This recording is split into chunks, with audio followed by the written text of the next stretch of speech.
Hey guys, tonight we find ourselves wandering beneath olive trees, where the wind smells faintly of salt and sun-baked dust, and something ancient is watching us from the branches above. It's that perfect hour between golden twilight and full moonrise, when the cicadas sing like they've been paid to lull you to sleep, and the shadows lean longer than they should. You're barefoot, because of course you are. It's always more dreamlike that way, and the path under your feet is soft with centuries of fallen leaves and forgotten footsteps. The stones of the old road still peek through here and there, worn smooth by sandals that walked this land when people still believed the gods might be eavesdropping. You feel the warmth of the day lingering in the earth, like a fading memory under your soles. A breeze stirs the trees, and for a moment you think you hear whispering. But it's just the wind, obviously, until it isn't. So, before you get comfortable, take a moment to like the video and subscribe,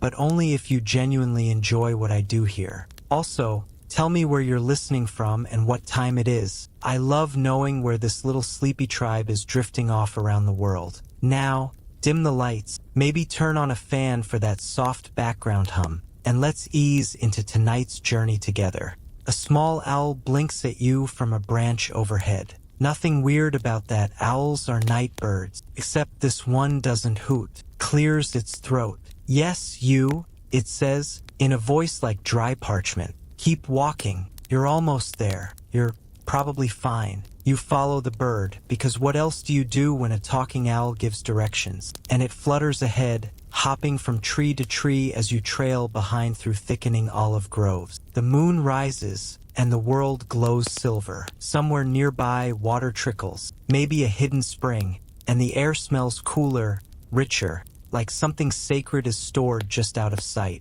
Eventually, you reach a clearing where the ruins of a temple crumble beneath wild vines and thyme. Half of it's collapsed, columns listing like sleepy drunks. But there's a stillness here that feels intentional, like the gods haven't left, they're just napping. You hesitate, 1 foot on the stone threshold. The owl swivels its head toward you. She's inside, it says. Now, sure, you're fully aware that stepping into abandoned temples on the advice of sarcastic birds probably leads to curses, monster attacks, or at the very least, weird life lesson. But tonight, everything feels wrapped in gauze, safe, slow. The moonlight cushions your steps like feathers as you cross the threshold. Inside, moss creeps over marble, and vines curl like lazy fingers up the walls. You half expect it to smell musty, but it doesn't. It smells like crushed herbs and clean linen. A beam of moonlight slices through the ruined roof, illuminating a figure in the center of the space. She's sitting cross-legged on a low stone platform,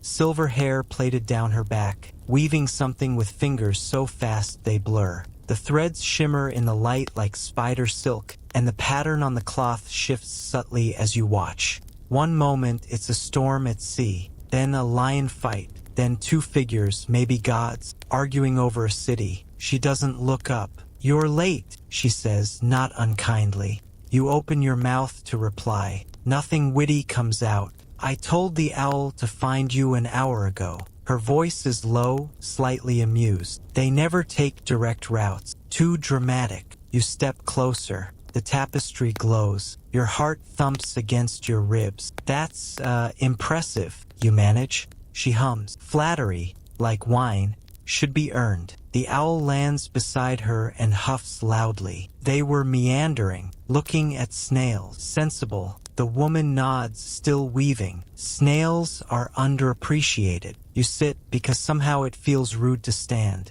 The stone is cool beneath you. Your eyes can't stop watching the cloth as it dances through her fingers. Is this magic? She finally glances your way. There's a smile tugging at the corner of her lips, and something about her gaze is both ancient and freshly amused. Call it what you want. Weaving is older than magic. Historically speaking, she's not wrong. Weaving predates written language. Some archaeologists even believe the first looms were invented during the Neolithic period, around 6000 BCE, though historians still argue whether the earliest weavers were making art or just trying not to freeze. She pulls a new thread from a basket beside her, and it gleams like morning dew. You came here because you wanted to learn, didn't you? You blink. Did you? You're not even sure how you got here. The owl snorts like it's used to this sort of thing. I guess yeah, sure. She chuckles softly. Excellent. Lesson 1, don't guess. The loom hates indecision. You glance around. There's no loom in sight. Just her hands, moving, and a spindle of golden thread balanced in a chipped clay bowl. Where is it? She stops, looks you up and down. You'll see it when you're ready. Classic. You shift, suddenly aware of the scent of something sweet, figs, maybe, or warm bread. The owl is gnawing a grape in the corner. The woman, who still hasn't told you her name, but you've kind of figured it out by now, extends a flat woven pouch toward you. Inside, wrapped in clean linen, is a slice of olive bread still warm. Eat. Learning happens best on a full stomach. Your hands are shaking slightly as you take it. The bread is soft, a little salty, faintly lemony. It tastes like comfort and forgotten recipes. As you chew, she speaks again, softer this time. Most people don't think of weaving as heroic. They think of swords, quests, monsters. But what do you think holds the world together?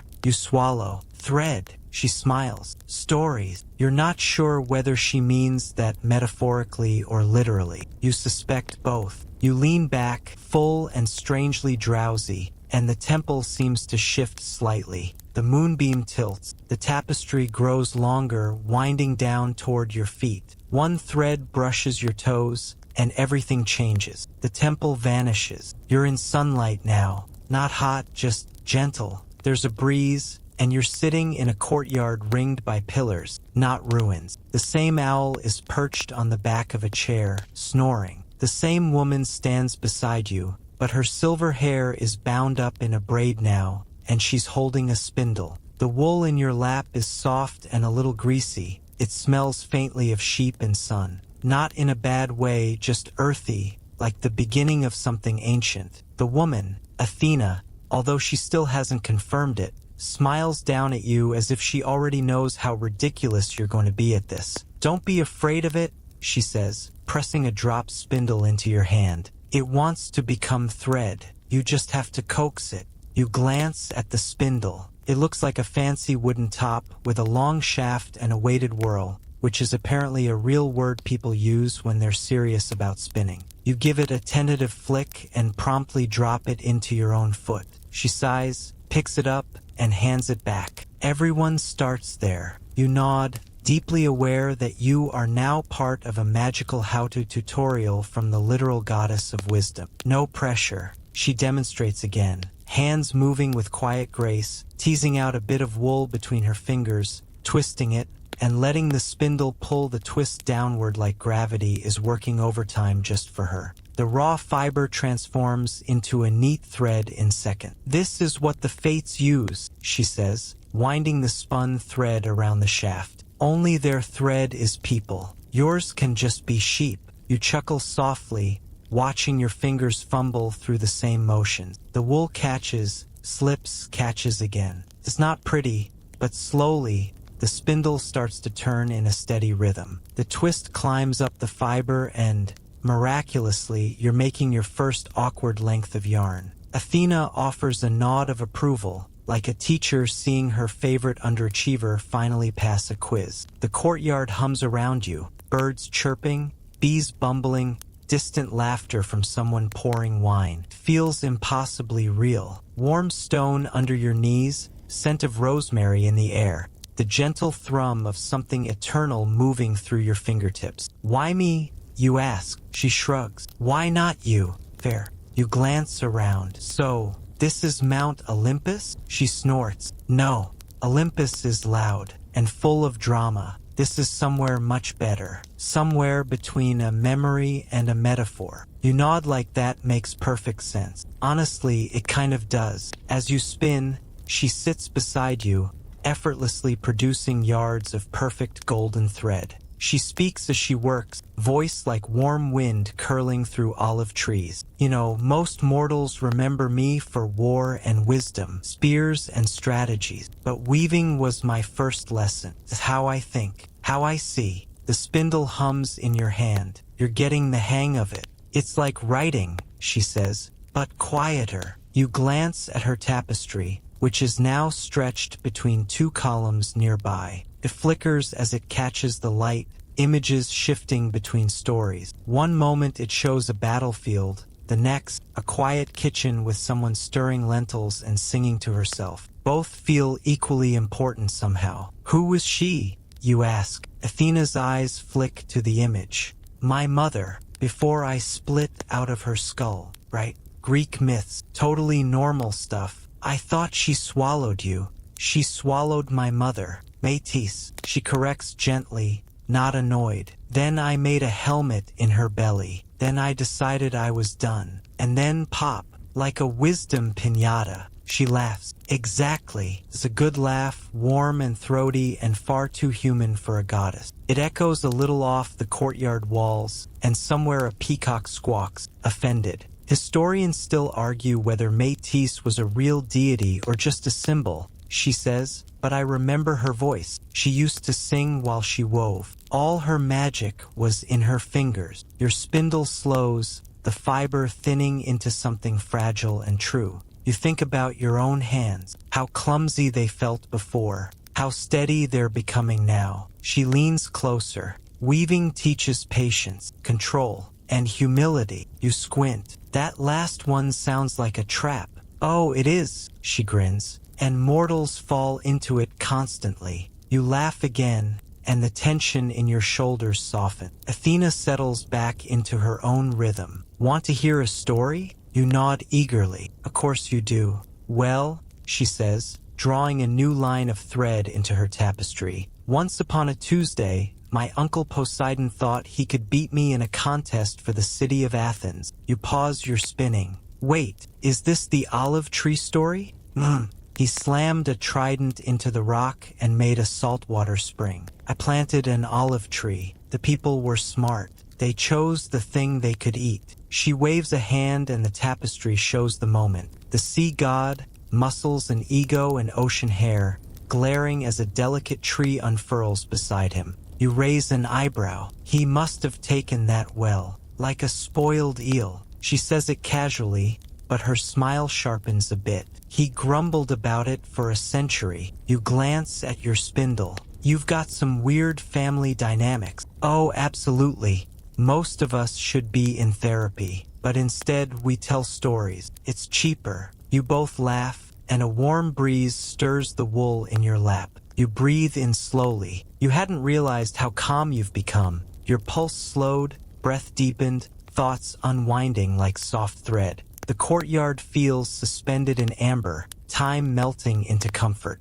Do you know what the first tapestry ever woven was? She asks. You shake your head. No one does, she admits, but I like to think it was simple, not a god war or monster battle, just someone recording the shape of the moon, or the color of a lover's eyes, something small, but worth remembering. The spindle spins on, your rhythm slower now, smoother. The wool glides between your fingers. You're no longer thinking about the steps, just feeling them. The draft, the pull, the twist. Athena reaches over and brushes a bit of fluff off your sleeve. You're doing better than you think. You look down. The yarn isn't perfect, some thick spots, some thin, but it's undeniably thread. Real, usable, made-by-you thread. I thought weaving was boring, you admit, like ancient grandma stuff. She snorts. Everything seems boring until you realize it holds the world together. That's why I teach it.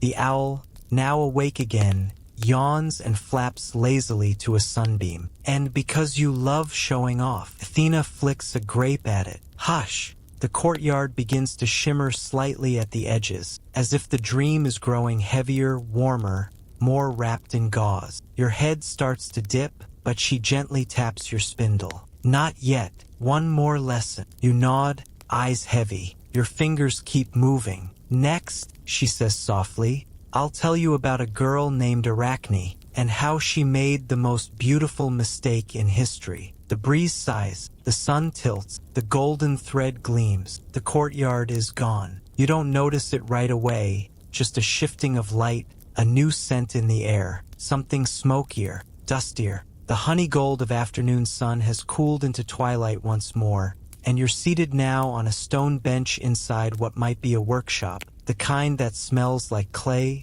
charred wool, and hours-long argument. You glance up and, yep, there she is again, Athena, still weaving. This time, she's perched cross-legged on a wide windowsill, her fingers threading together a darker, stormier kind of fabric. Thundercloud grays and bruised plums. The pattern changes faster now, more chaotic. Your eyes can't quite follow the shifting threads. It feels different from before. Not peaceful, restless. She doesn't look at you when she says, "You ever hear of Arachne?" You blink, trying to place the name. Like spiders. She hums, tugging a strand tight. Close enough. The owl's snoring softly nearby, again, which seems to be its default setting. You shift slightly on the bench, brushing stray wool fibers off your lap. She was from Lydia, Athena continues. Little mortal town, not even a proper temple. No priestesses, just mud bricks and gossip. The scene forms behind her as she speaks. A bustling market street, crowded with woven cloth flapping from lines strung between houses, sun-baked walls, goats bleating, and in the center, a girl at a loom, weaving like her hands were powered by lightning. She was fast, Athena says, watching the image over her shoulder. Too fast, too good. You lean in. The girl in the vision moves with purpose, eyes narrowed, jaw set, her fingers practically blurring. Around her, people are whispering. She started drawing crowds, Athena murmurs. They'd stop and watch her work, said her cloth felt alive, said she must have been taught by the god.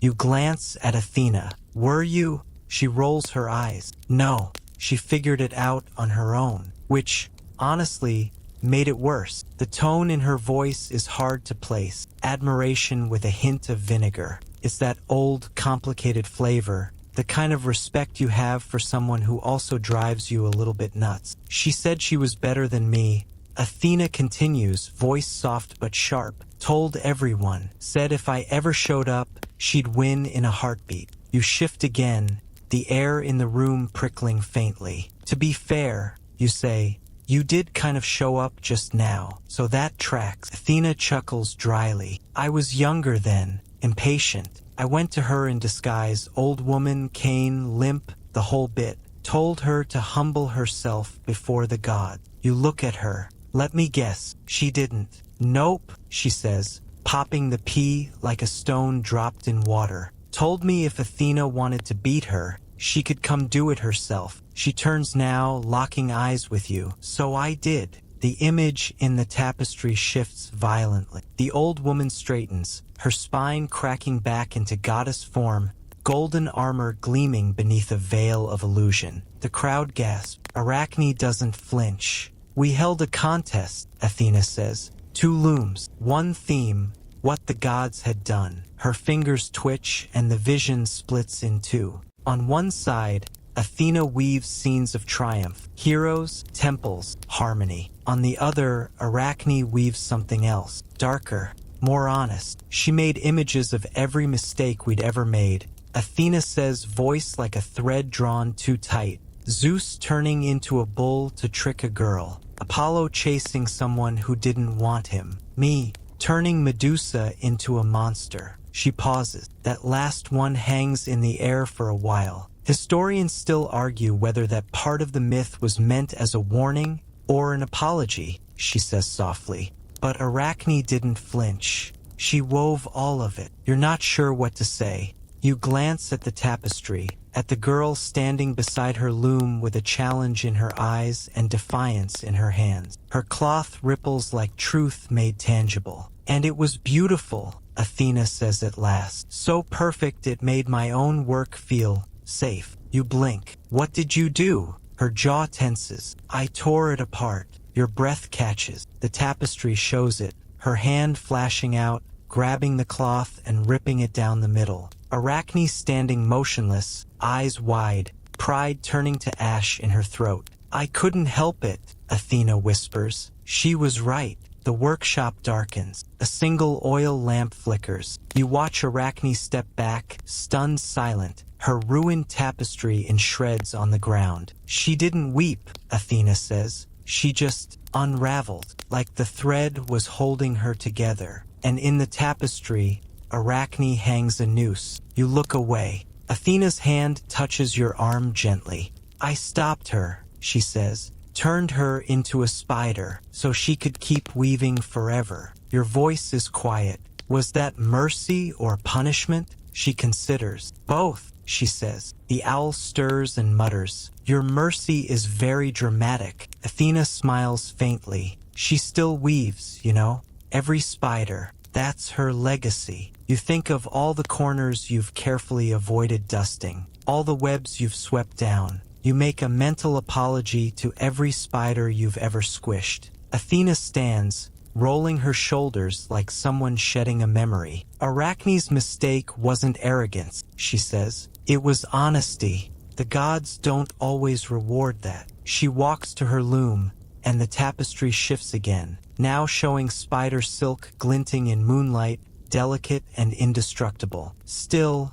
she adds, truth has its own kind of immortality. You nod slowly. The room feels heavier, but also clearer, like a sky after a storm. The scent of scorched wool fades, replaced by something softer, lavender, maybe, or fig. You glance down. In your lap is a fresh spindle. The wool now is silver and black, streaked like night. You're ready for pattern, Athena says. You look up. Pattern. Lesson 3, she says. We've spun. We've told a story. Now you're going to shape one. You hesitate. Like, design something? Exactly. She gestures to the empty warp of your loom, already waiting for you. Don't worry, she says, smiling. No one's going to turn you into an insect. The owl clears its throat. Speak for yourself. Athena tosses a walnut at it. Hush. You step forward, hands suddenly unsure again. Athena nods toward the threads. Tell me a story.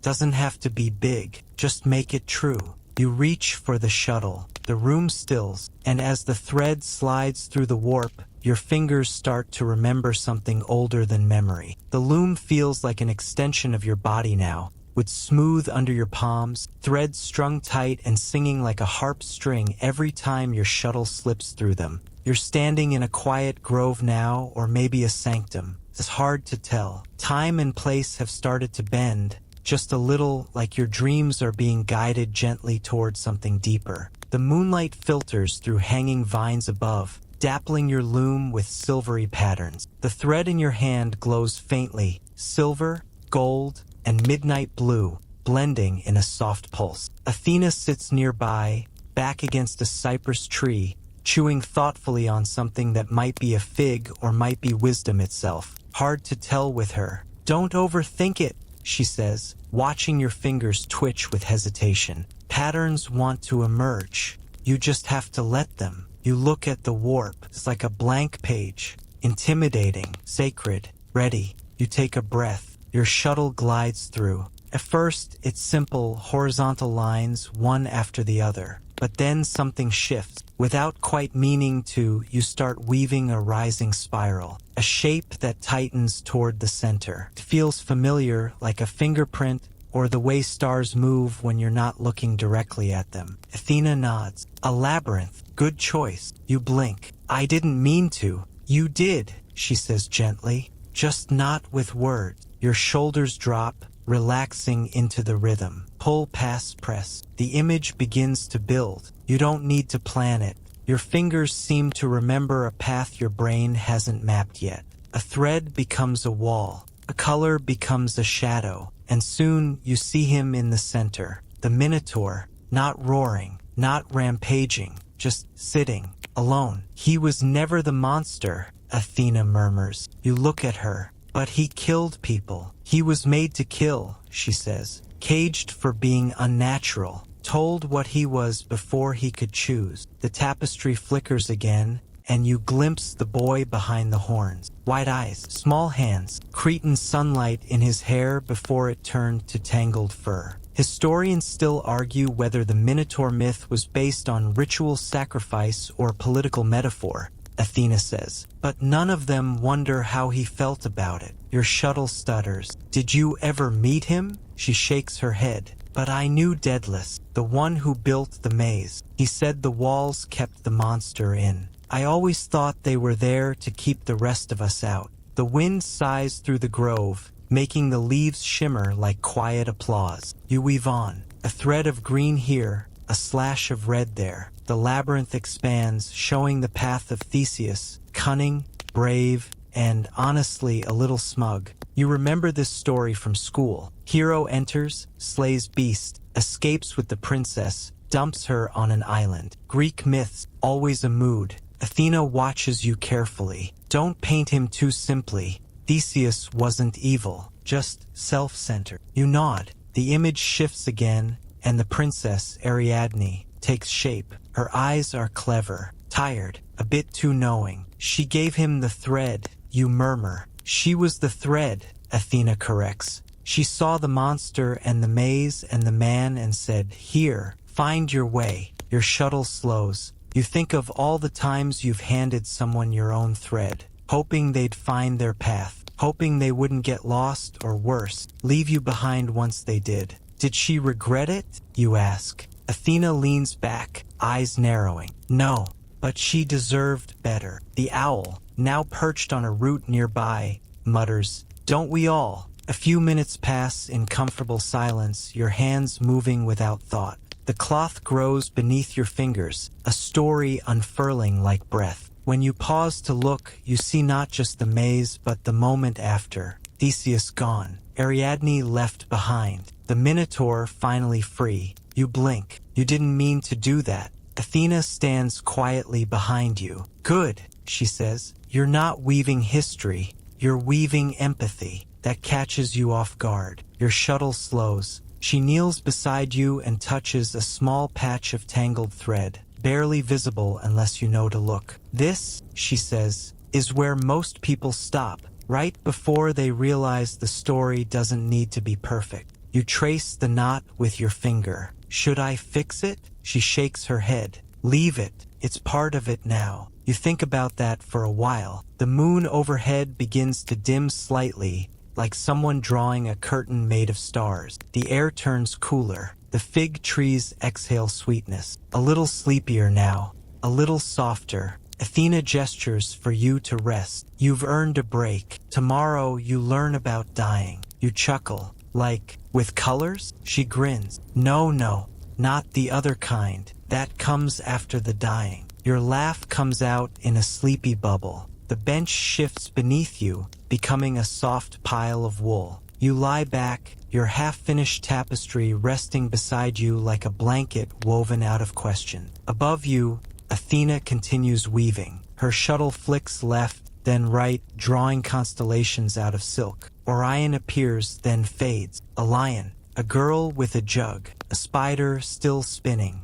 You've learned quickly, she says without looking down. Most mortals just want the glory, the finished piece, but you're starting to see that the thread is the story. You hum softly in agreement, eyelids heavier with each passing breath. Still, she adds, there's one more lesson before you sleep. Your voice is barely a whisper. What's that? She smiles, voice dipping low like dusk falling over a quiet village. You'll see, she murmurs, but first, rest. And as you drift, the stars above ripple into thread, and the whole world seems to breathe with you, soft, slow, and woven through with dreams. Your dreams are wrapped in thread, not the scratchy kind, like grandma's old yarn stash, but something impossibly soft and fluid, spider silk drifting in warm air, or strands of fog coiling across a meadow at dawn. When you open your eyes, you're lying on a loom. Not in a loom, on it. Somehow, your body fits the curve of its frame. The warp threads are drawn around you, humming like harp strings. Above, a skylight reveals a pale, early morning sky, soft, egg yolk gold, with clouds stretched thin like gauze. You don't remember falling asleep. You definitely don't remember curling up next to a talking owl who's now using your shoulder as a pillow. It mumbles, blinking one large eye. You drool in your sleep. You wipe your cheek automatically. Thanks for the update. Athena's voice echoes from nearby. He says that to everyone. You sit up slowly. The world smells of warm straw and boiling berries, a sticky sweet scent that hits your nose like summer jam. You're in another space now, more open and cluttered. The walls are stacked with jars and pots, each filled with mysterious gloop and violent, unlikely colors: crimson, cobalt, chartreuse, and one that's definitely labeled frogbone green. Athena stands at a long table, sleeves rolled to her elbows, stirring a cauldron the size of a birdbath. Steam rises in silky ribbons, and for once, she looks relaxed. "Welcome to the dye works," she says. "Lesson 4, coloring." You approach, eyes wide. "Wait, this is what you dye thread with?" She lifts a dripping skein of wool with tongs. It gleams violet black, like twilight poured over midnight. "Most people think colors come easy," she says,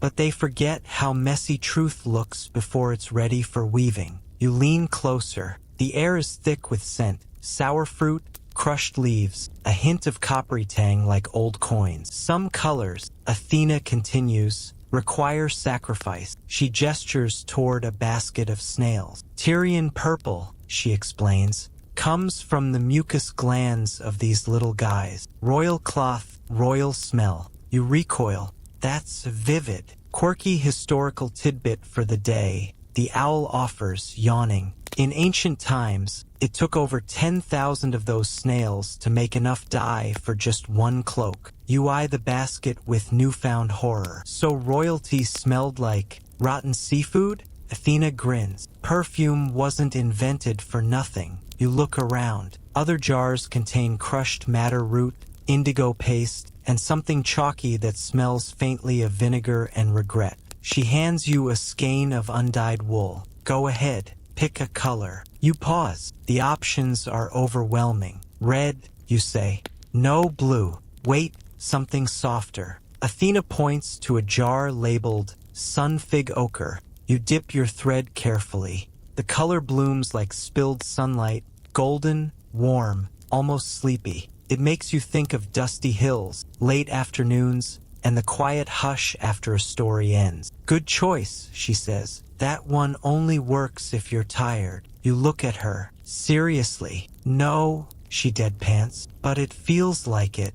As your thread soaks, Athena talks you through the process. How natural pigments fade over time, how sunlight alters shade, how even a perfect weave can unravel if dyed carelessly. "Weaving is remembering," she says. "Dyeing is deciding how you want to remember." You nod slowly. "So it's emotional editing." She raises an eyebrow. "Exactly." The morning wears on. You learn how to bind thread with twine so the dye creates patterns, like tiny tie-dye secrets hiding inside the cloth. You test beetroot dye, but it turns brown. You try onion skins, and it glows. The owl makes a mess of something bright green. Historians still argue whether the ancient Greeks invented green dye or just imported it and pretended they knew what they were doing. It mutters, half-dyed wing flapping. Athena laughs. Some truths are best left patchy. Eventually, your dyed threads are laid out to dry, each color a fragment of feeling,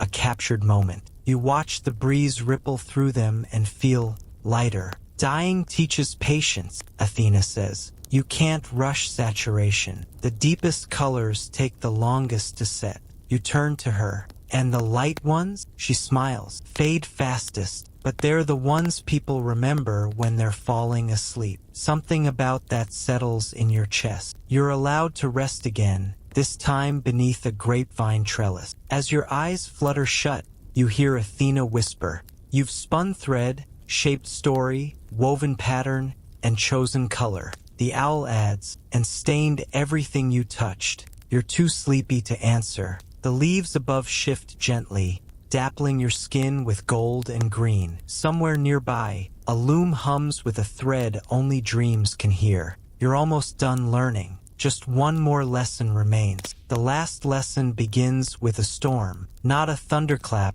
not lightning splitting the sky. No, this is subtler, heavier. The kind of storm that creeps in behind your eyes when you've been awake too long or said something you didn't mean. The clouds roll across your thoughts before you even realize you're dreaming again. You wake in a field of torn cloth. Wind ripples over the hills, each one covered in frayed tapestries, half woven, half forgotten. Threads flutter like ghost flags. Some pieces are delicate, lace-like. Others are thick and angry, woven tight enough to choke. Athena stands at the center, holding scissors. You blink at her. Is this part of the lesson? She nods once. The final one. Her eyes are softer today. No armor, no owl. Just her and you and the question that hangs between you like a dropped stitch. Why do we undo things? She asks quietly. You hesitate. Because we made a mistake? Sometimes, she says,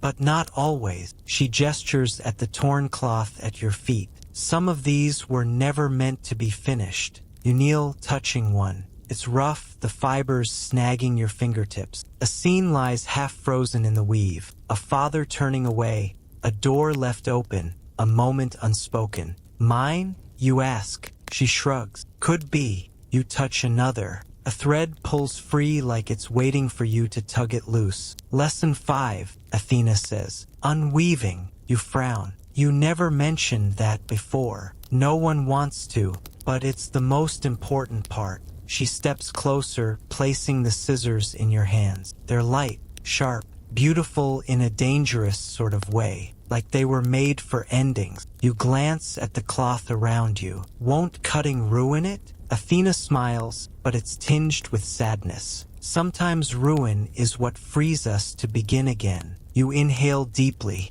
The first snip is small, just a fray, a whisper of thread. The fabric sighs like it's relieved. You pull gently, undoing a section that once showed a scene from your childhood. A game you lost, but never forgot. The memory unravels. Not erased, not forgotten, just softened, turned back into raw thread. Feels oddly kind. The next piece you unweave is trickier. A friendship that frayed over time. The knots are stubborn and your hands shake a little. Athena watches silently, letting you move at your own pace. You're not erasing the past, she says. You're acknowledging it. The scissors snip again. You lose track of time. Each snipped thread is a letting go, of guilt, of resentment, of unfinished stories you've carried too long. The field begins to clear. The storm starts to lift. You glance up at Athena. Does everyone have to do this? She nods. Eventually, even the gods. You blink. You, she sighs. You think I liked turning Arachne into a spider? Your mouth opens, then closes. Historians still argue whether the myth was punishment or transformation. She continues. But I remember the look in her eyes. She wasn't afraid. She was defiant, beautifully so. You run your hand across a scrap of cloth patterned with spider legs and constellations. I didn't do it out of anger, Athena says quietly. I did it because no one else could see how divine her work was unless she lived outside the rules. The wind changes. You look up. The torn field has become a blank space, not empty, ready. Athena gestures, and suddenly, your dyed threads from the earlier lesson appear at your side. Sunfig ochre, frog green, gentle dusk blue. All the colors you chose. She sets your old shuttle in your hands. This weight is familiar now, comforting. You've unmade what you needed to, she says. Now finish the story. You hesitate, then start to weave. Not a labyrinth this time. Not a myth, just a shape. Something open, expansive. A sunrise, a horizon line, the suggestion of a doorway in the distance. The pattern grows organically, soft ridges, swooping curves. It's not perfect, and that's the point. You leave intentional gaps, breathing room in the design. A reminder that not all threads need to be held tightly. Athena watches quietly. It's beautiful. You smile. It's mine. A beat passes. The owl, finally returned, perches beside you. You survived the unpicking. Impressive. Most mortals just patch it and pretend nothing happened. You chuckle. Tempting, but kind of exhausting. Athena claps a hand on your shoulder, warm, solid. You've earned your rest. You step back from the loom. The tapestry you've made isn't long. It doesn't try to tell everything, but it feels true, and that somehow is enough. The storm has passed, the sky clears, the loom begins to fade, dissolving into gold dust. Your hands are empty now, but you still feel the rhythm in your bones. Weave, snip, weave again. Athena turns to you. One more thing, she says. You look up. There's a thread between stories, she murmurs. Not everyone sees it, but you do. That's your gift. You nod, eyes half-lidded. And the cost, she smiles. Only that you'll never see stories the same way again. You consider that. Seems like a fair price. And with that, the world begins to soften again, like cotton soaking in warm water. The colors dim. The breeze quiets. Even Athena's presence seems to blur at the edges. The lesson is complete. Sleep is calling. And you, for once, are ready. You're drifting now, somewhere between the last thread and the first dream. The loom is gone.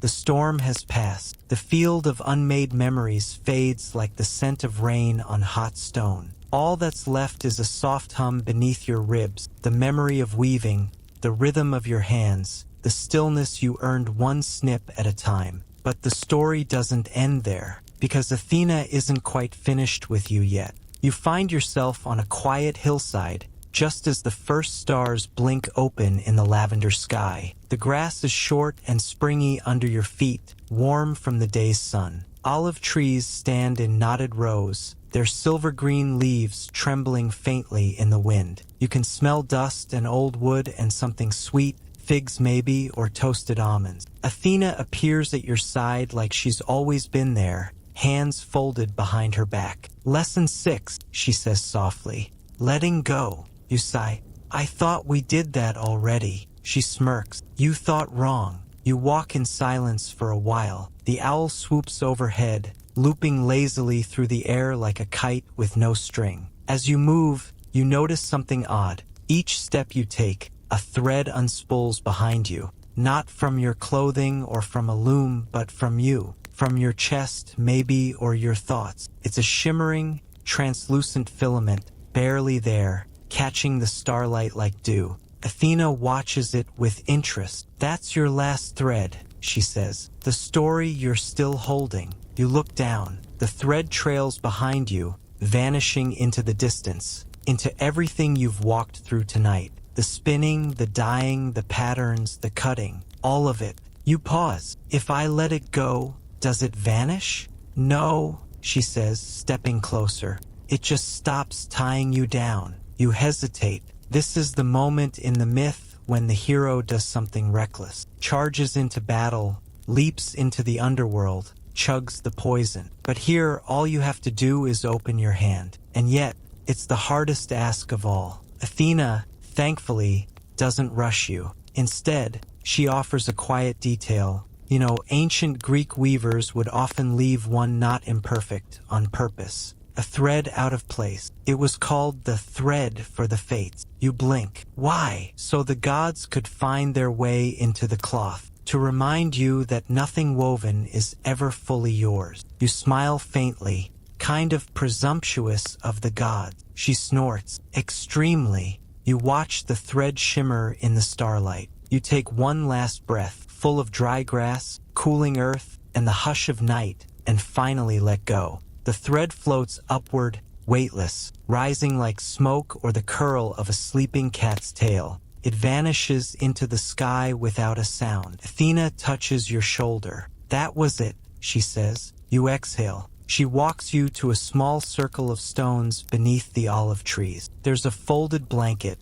a pitcher of something warm and sweet-smelling, and a wide, woven cushion that practically purrs when you touch it. The kind of setup that says, no more metaphors tonight, just rest. You lie down. The blanket tucks itself around you. The stars above burn steady and slow. Athena kneels beside you. She doesn't say goodbye, just traces a single line across your forehead with the tip of her finger, like sealing a scroll, a blessing in thread. And then she's gone. You lie still, eyes heavy, thoughts quiet. The owl lands beside you. You did well, it murmurs, blinking lazily. Though I wouldn't quit your day job just yet. You chuckle softly. The olive branches rustle in rhythm, brushing against one another like threads in the wind. And somewhere, far away, another loom begins to hum. Maybe yours, maybe someone else's. But tonight, you don't need to spin or cut or weave. You just need to sleep. Now the story slows, like a wheel coming to rest. You're no longer moving, no longer learning or snipping or sorting your thoughts into patterns. You're lying still, safe and warm beneath a canopy of stars, your body wrapped in a blanket that smells faintly of lavender and lemon balm. The night air is cool on your face, but the ground beneath you is soft and full of summer's warmth. Every breath is slower now, each exhale a little longer than the last. You don't need to remember anything. You don't need to solve or fix or finish. The loom is silent. The thread has gone quiet. There is only this breath, and then the next. Soft night sounds echo around you. A distant owl. The wind whispering through dry leaves. Maybe even the gentle tick of time itself, unspooling in loops and spirals, slower than it was before. Nothing is urgent here. Nothing is chasing you. Athena's lessons are behind you. The weaving is done. And as your thoughts drift, like petals on water, you begin to feel it, that feather-light weightlessness that comes before dreaming, the moment before you slip under. And if you listen, just barely, you might still hear the echo of the loom, the gentle voice of a goddess, and the long thread of your own quiet story. It's okay to let go now. The story will still be here when you wake. Sleep well, sleep long, sleep deeply.